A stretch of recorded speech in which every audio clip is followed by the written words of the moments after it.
تقوی والوں کے لیے، پرہیزگاروں کے لیے ہدایت ہے۔ جو لوگ متقی ہیں، پرہیزگار ہیں، تقوی والے ہیں، اللہ فرماتا ہے یہ کتاب قرآن مجید ان کے لیے ہدایت ہے، انہیں ہدایت دینے والی ہے۔ آگے اللہ تبارک و تعالیٰ نے متقیوں کی صفات بیان فرماتے ہوئے ارشاد فرمایا کہ الذین یؤمنون بالغیب۔ تو جب اللہ نے یہ الفاظ بیان فرمائے کہ ھدی للمتقین، کہ یہ متقیوں کے لیے ہدایت ہے، تو جب سننے والے نے، سامع نے یا پڑھنے والے نے یہ پڑھا تو ان کے ذہن میں سوال آیا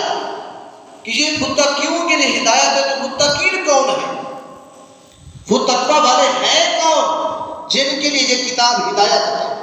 وہ پرہیزگار ہیں کون جن کے لیے یہ اللہ کا کلام، یہ کتاب قرآن مجید فرقان حمید ہدایت ہے؟ تو اللہ نے آگے ان کی تعریف بیان کرتے ہوئے، ان کی صفات، ان کی شان، ان کی عظمت بیان کرتے ہوئے ارشاد فرمایا کہ پریشان نہ ہو،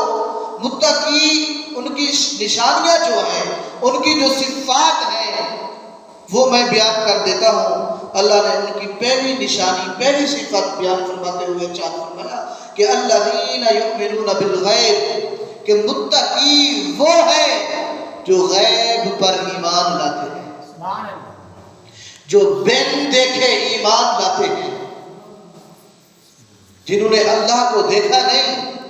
فرشتوں کو دیکھا نہیں، انبیاء و رسول کو دیکھا نہیں، اس کتاب قرآن مجید کو نازل ہوتے اترتے ہوئے دیکھا نہیں، آخرت کو ابھی دیکھا نہیں، جزا و سزا ہوگی، حساب و کتاب ہوگا، یہ برائے ابھی دیکھے نہیں، مگر وہ ان سب چیزوں پر بن دیکھے ایمان لے آئے،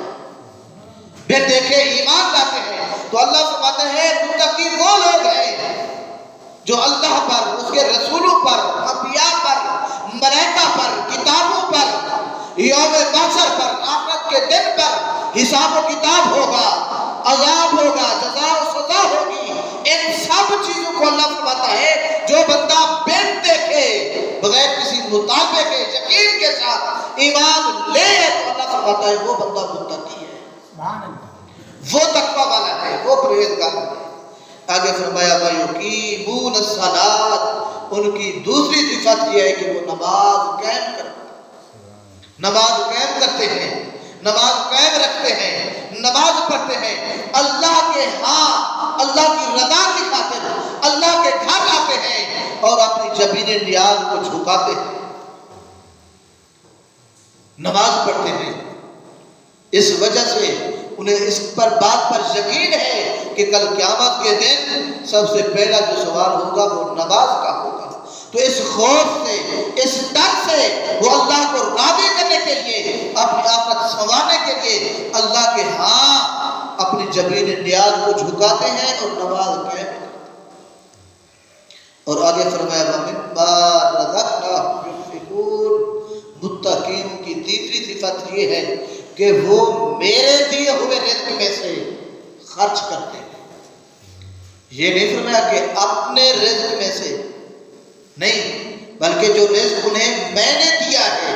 جو میں نے انہیں عطا کی ہیں نعمتیں، اس نعمتوں میں سے، اس رزق میں سے اللہ فرماتا ہے وہ میری راہ میں، میری رضا کی خاطر، مجھے راضی کرنے کے لیے میرے راستے پر لٹاتے ہیں، خرچ کرتے ہیں، وہ بندے متقی ہیں۔ وہ بندے، اب رزق فقط دولت کو نہیں کہتے، کسی کو اللہ نے اقتدار دیا ہے، کسی کو اللہ نے بادشاہت دی ہے، کسی کو اللہ نے علم دیا ہے، کسی کو اللہ نے اولاد دی ہے، یعنی اللہ کی ہر نعمت کو رزق کہتے ہیں۔ جو بھی شے، جو بھی نعمت اللہ نے جس کو بھی عطا کی، وہ اس نعمت کو اللہ کی راہ میں قربان کرے، اللہ کی راہ میں خرچ کرے، تو اللہ فرماتا ہے وہ بندہ متقی ہے، پرہیزگار ہے، وہ تقوی ہے۔ اب رزق خرچ کرنا، مال و دولت خرچ کرنا، اس کی بہت بڑی فضیلت ہے۔ قرآن پاک کے اندر اللہ رب العزت نے رزق خرچ کرنے کی امت مسلمہ کو، ایمان والوں کو بارہا مقام پر، بارہا جگہوں پر ترغیب دی ہے۔ ایک مقام پر فرمایا کہ من ذا الذی یقرض اللہ قرضا حسنا، کہ کون ہے جو اللہ کو قرض حسنہ دے۔ اب میں آپ سے پوچھتا ہوں، اللہ کو قرض لینے کی کیا ضرورت ہے؟ اللہ کو مال و دولت کی کیا ضرورت ہے؟ اللہ کو جائیداد کی، بینک بیلنس کی کیا ضرورت ہے؟ اللہ کی ذات ان چیزوں سے پاک ہے۔ آگے فرماتا ہے جو بندہ مجھے قرض حسنہ دے گا، اللہ فرماتا ہے فَيُضَاعِفَهُ لَهُ أَضْعَافًا كَثِيرًا، میں اس بندے کو پھر دگنا دوں گا، زیادہ دوں گا، اضعافاً کثیرا، پھر یہ نہیں کہ دگنا بلکہ اس سے بھی زیادہ میں اس بندے کو عطا کروں گا۔ یہ قرض حسنہ دینے والا مقصد بات کا یہ ہے کہ اللہ کو رزق کی، اللہ کو دولت کی، اللہ کو جائیداد کی، بینک بیلنس کی، ان چیزوں کی ضرورت نہیں۔ اللہ ہمیں میسج اور پیغام یہ دے رہا ہے کہ بندے اگر تم میری بارگاہ میں میری رضا کی خاطر، مجھے راضی کرنے کی خاطر میری راہ میں میرے بندوں پر جو کمزور ہیں، جو محتاج ہیں، جو مسکین ہیں، ان بندوں پر اگر تو خرچ کرے گا تو وہ گویا میں اللہ کو قرض حسنہ دینے کے برابر ہے۔ تو جو بندہ مجھ کو اللہ فرماتا ہے قرض حسنہ دے گا تو اللہ فرماتا ہے میں اس کے رزق کو پھر دو گنا کر دوں گا، پھر اس سے بھی زیادہ کر دوں گا۔ قرآن پاک کا مطالعہ کریں، قرآن پاک کے اندر اللہ کی راہ میں خرچ کرنے کی بہت بڑی فضیلت ہے۔ اللہ نے کئی قسم کی مثالیں دے دے کر ایمان والوں کو سمجھایا کہ میری راہ میں خرچ کرو۔ سورہ بقرہ 3 پارہ آپ پڑھ کے دیکھیں، وہاں اللہ فرماتا ہے خرچ کرنے والوں کی مثال دیتا ہے کہ مثل الذین ينفقون اموالهم فی سبیل اللہ، اپنے مالوں کو اللہ کی راہ میں خرچ کرنے والوں کی مثال ایسی ہے کمثل حبۃ انبتت سبع سنابل فی کل سنبلۃ مئۃ حبۃ، کہ جس طرح اللہ فرماتا ہے ایک بندہ زمین پر اپنا دانہ بوتا ہے، پھر میں اللہ اس دانے سے 7 بالیاں پیدا فرماتا ہوں، پھر ان 7 بالیوں پر اللہ فرماتا ہے ہر ایک بالی پر ایک سٹا پیدا فرماتا ہوں، پھر اس سٹے کے اندر اللہ فرماتا ہے 100 دانے رکھ دیتا ہوں۔ تو ایک بندہ ایک دانہ خرچ کرتا ہے، ایک دانہ زمین پر بوتا ہے تو 700 دانے پھر حاصل کرتا ہے۔ تو اللہ فرماتا ہے میری راہ میں مجھے راضی کرنے کی خاطر خرچ کرنے کے والے کی مثال بھی اسی طرح ہے۔ جو بندہ میری راہ میں اللہ فرماتا ہے 1 روپیہ خرچ کرتا ہے تو میں اللہ اس 1 روپے خرچ کرنے کے بدلے میں اس بندے کو 700 روپے عطا کر دوں گا۔ 700 گنا زیادہ رزق عطا کر دوں گا۔ یہ ہے اللہ کی راہ میں خرچ کرنے والے کی مثال۔ جو بندہ اللہ کی راہ میں خرچ کرتا ہے تو بندہ یہ نہ سمجھے کہ میرا مال اس سے کم ہوگا، نہیں، اللہ فرماتا ہے تو میرے دیے ہوئے رزق میں سے، آج بندہ سمجھتا ہے کہ رزق میں خود کماتا ہوں، یہ میری محنت ہے، میں دن رات محنت کر کے اور ٹائم لگا کے اتنا بینک بیلنس بناتا ہوں اپنا اور اپنے بچوں کا مستقبل سنبھالنے کے لیے۔ اللہ فرماتا ہے وہ تیری کمال نہیں ہے، وَمِمَّا رَزَقْنَاهُمْ، وہ رزق میں اللہ دینے والا ہوں، وہ رزق میں رب کہتا ہوں، میرے دیے ہوئے رزق میں سے اے بندہ، اے مومن، اگر تو متقی بننا چاہتا ہے، اگر تو چاہتا ہے کہ میرا شمار تقوی والوں میں سے ہو جائے، اہل تقوی سے ہو جائے، تو اللہ فرماتا ہے يُنْفِقُونَ، پھر میرے دیے ہوئے رزق میں سے کچھ خرچ بھی کر، کچھ مال لٹا بھی صحیح۔ اگر تو مال لٹائے گا، اللہ فرماتا ہے میری راہ میں مال خرچ کرنے والوں کی مثال اس بیج، اس گندم کے دانے کی سی ہے، اس بیج کی سی ہے جو بندہ زمین پر بوتا ہے تو 700 دانے اللہ فرماتا ہے پھر حاصل کرتا ہے۔ چوتھی پارے کے آغاز میں اللہ نے یہ بات ہمیں سمجھائی۔ آج ہر بندہ چاہتا ہے کہ میں نیکی حاصل کروں، نیکوکار ہو جاؤں، نیکوکاروں میں میرا نام شامل ہو جائے، جو نیکوکار ہیں ان کی لسٹ میں میرا نام لکھ دیا جائے۔ تو اللہ ہمیں نیکی کی تعریف سمجھاتے ہوئے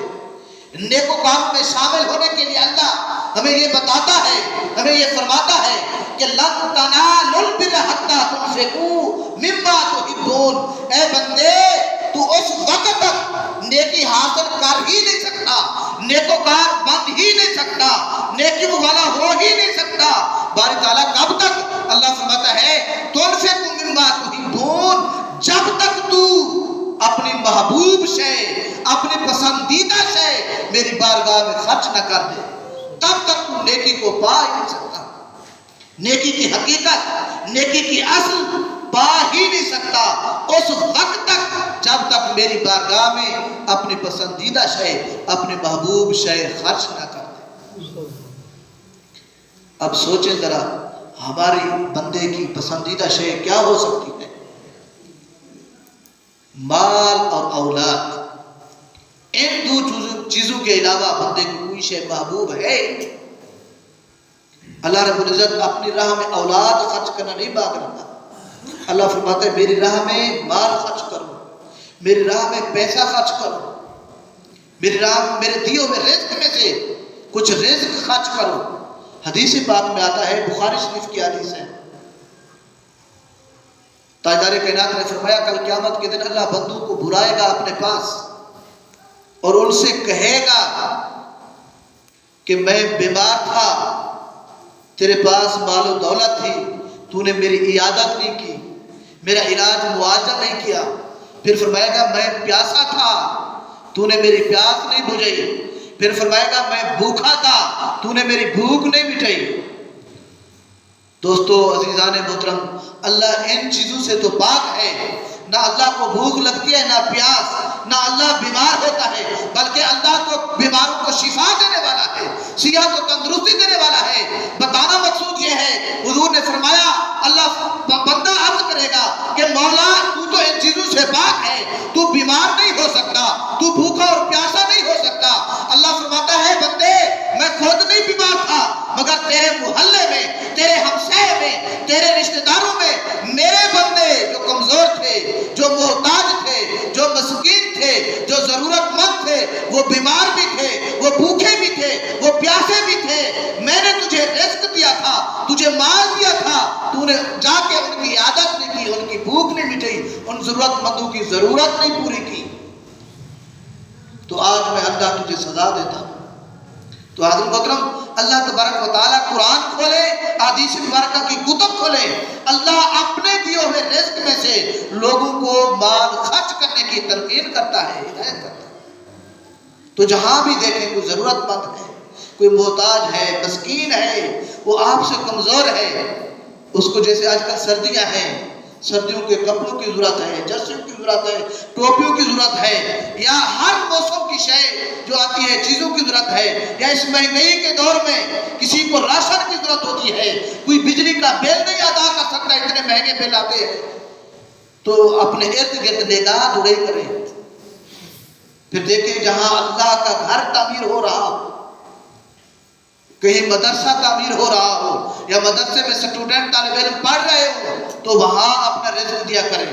اللہ کے گھر کی تعمیرات کے اندر اپنا مال، اپنا روپیہ، اپنا بینک بیلنس خرچ کریں، تو اللہ تبارک و تعالیٰ ایک کے بدلے، جیسا کہ تیسرے پارے کے اندر اللہ نے مثال دے کے سمجھایا، ایک روپیہ خرچ کرنے کے بدلے میں بندے کو 700 روپے عطا کروں گا۔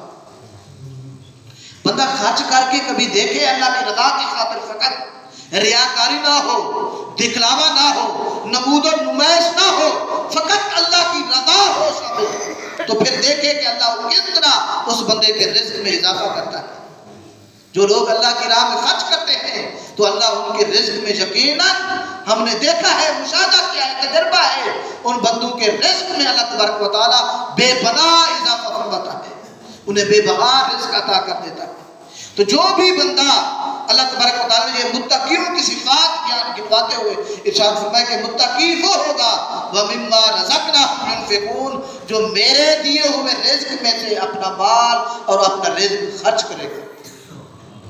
اگلی صفت متقیوں کی بیان کرتے ہوئے ارشاد فرمایا کہ وَالَّذِينَ يُؤْمِنُونَ بِمَا أُنزِلَ إِلَيْكَ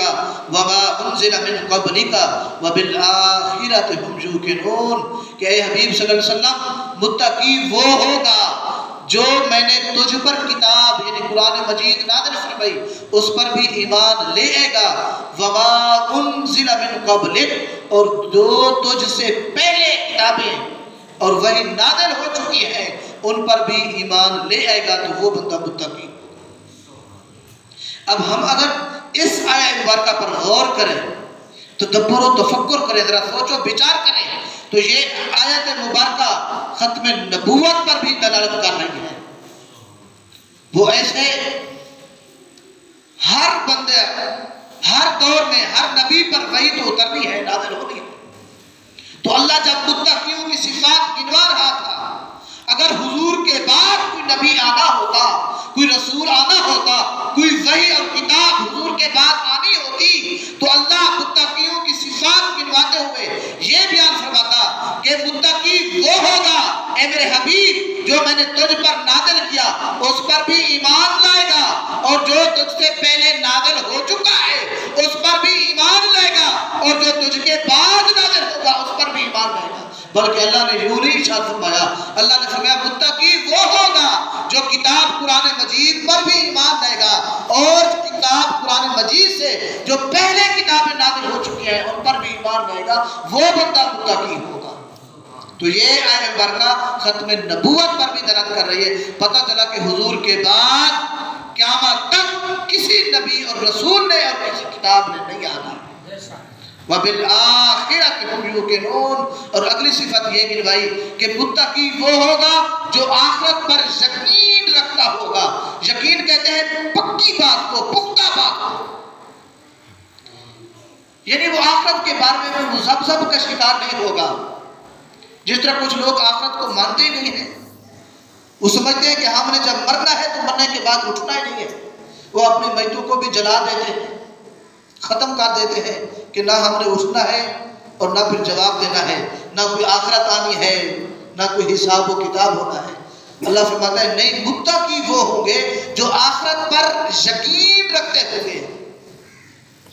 جن کا آخرت پر ایمان ہوگا وہ بندے متقی ہوں گے۔ اور آگے ارشاد فرمایا اولئک علی ھدی من ربہم، اور یہی لوگ اپنے رب کی طرف سے ہدایت والے ہیں، ہدایت پر ہیں۔ وَأُولَٰئِكَ هُمُ الْمُفْلِحُونَ، اور یہی لوگ فلاح پانے والے ہیں، مفلحین میں سے ہیں، کامیاب ہونے والوں میں سے ہیں۔ تو حضرت محترم، اللہ تبارک و تعالیٰ نے متقیوں کی صفات بیان کرتے ہوئے ارشاد فرمایا کہ متقی جو ایمان بالغیب والے ہوں گے، یعنی غیب پر ایمان رکھتے ہوں گے اور نماز پڑھتے ہوں گے، اور میرے دیے ہوئے رزق میں سے خرچ کرتے ہوئے ہوں گے، اور قرآن مجید اور قرآن سے پہلے اترنے والی کتابوں پر بھی ایمان لانے والے ہوں گے، اور آخرت پر بھی ان کا پکا یقین ہوگا، پختہ یقین ہوگا، آخرت پر بھی وہ یقین رکھتے ہوں گے۔ تو اللہ فرماتا ہے یہی میری بارگاہ سے ہدایت والے بھی ہیں اور یہی لوگ کامیاب اور کامران بھی ہیں۔ دعا ہے کہ اللہ تبارک و تعالی ہم سب کا نام ان فرحت والوں کی لسٹ میں سے لکھ دے۔ وما علینا الا البلاغ المبین۔ جنہاں دوست